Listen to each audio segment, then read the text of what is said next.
राधे राधे दोस्तों, आप सभी का आपके अपने चैनल धर्म शक्ति में स्वागत है। माता लक्ष्मी और श्रीमन नारायण की कृपा आप और आपके परिवार पर सदैव बनी रहे। आज हम कार्तिक मास के दशम अर्थात 10वें अध्याय की कथा और महात्म का श्रवण करेंगे। अध्याय 9 में हमने तुलसी माता के महात्म का श्रवण किया। राजा पृथु बोले, हे ऋषि श्रेष्ठ नारद जी, आपको प्रणाम है। कृपया अब यह बताने की कृपा कीजिए कि जब भगवान शंकर ने अपने मस्तक के तेज को क्षीर सागर में डाला तो उस समय क्या हुआ।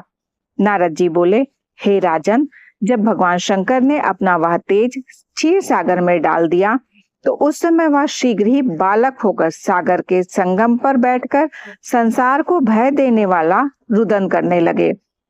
उनके रुदन से संपूर्ण जगत व्याकुल हो उठा, लोकपाल भी व्याकुल हो गए, चराचर जलायमान हो गया। शंकर सुवन के रुदन से संपूर्ण ब्रह्मांड व्याकुल हो गया। यह देखकर सभी देवता और ऋषि मुनि व्याकुल होकर ब्रह्मा जी की शरण में गए और उन्हें प्रणाम कर उनकी स्तुति करने लगे। उन सभी ने ब्रह्मा जी से कहा, हे पितामह, यह तो बहुत ही विकट परिस्थिति उत्पन्न हो गई है। हे महायोगिन, इसको नष्ट कीजिए। देवताओं के मुख से इस प्रकार सुनकर ब्रह्मा जी सत्यलोक से उतरकर उस बालक को देखने के लिए सागर तट पर गए। सागर ने ब्रह्मा जी को आता देखकर उन्हें प्रणाम किया और बालक को उठाकर उनकी गोद में दे दिया। आश्चर्यचकित होते हुए ब्रह्मा जी ने पूछा, हे सागर, यह बालक किसका है? शीघ्रता पूर्वक कहिए। सागर विनम्रता पूर्वक बोले, प्रभु, यह तो मुझे ज्ञात नहीं, परंतु मैं इतना अवश्य जानता हूं कि यह गंगा सागर के संगम पर प्रकट हुआ है। इसलिए हे जगत गुरु, आप इस बालक का जात कर्म आदि संस्कार करके इस जातक का फल बताइए। नारद जी ने राजा पृथु से बोले, सागर ब्रह्मा जी के गले में हाथ डालकर बार बार उनका आकर्षण कर रहा था। फिर तो उसने ब्रह्मा जी का गला इतनी जोर से पकड़ा कि उससे पीड़ित होकर ब्रह्मा जी की आंखों से अश्रु टपकने लगे।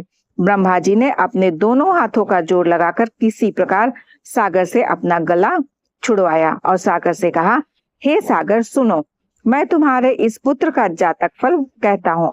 मेरे नेत्रों से जो यह जल निकला है, इस कारण इनका नाम जलांधर होगा।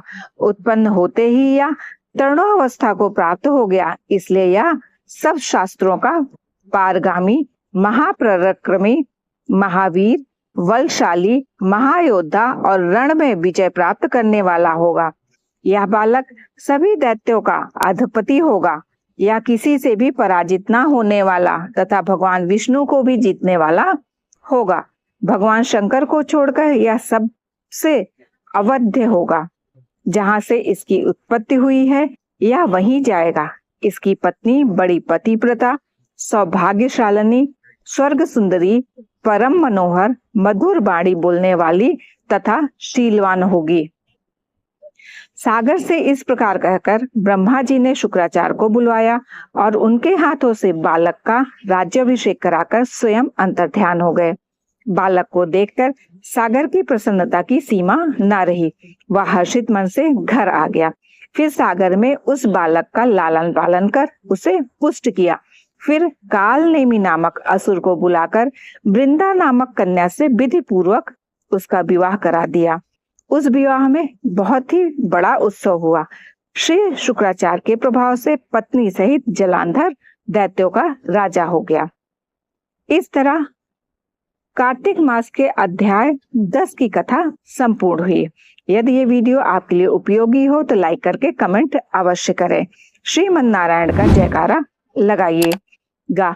यदि आप चैनल पर नए हैं तो चैनल को सब्सक्राइब करके बेल आइकन को प्रेस कर लीजिए, जिससे आपको आगे आने वाले वीडियोस के नोटिफिकेशन समय पर मिल सके। आप और आपके परिवार पर राधा रानी की कृपा सदैव बनी रहे। राधे राधे दोस्तों।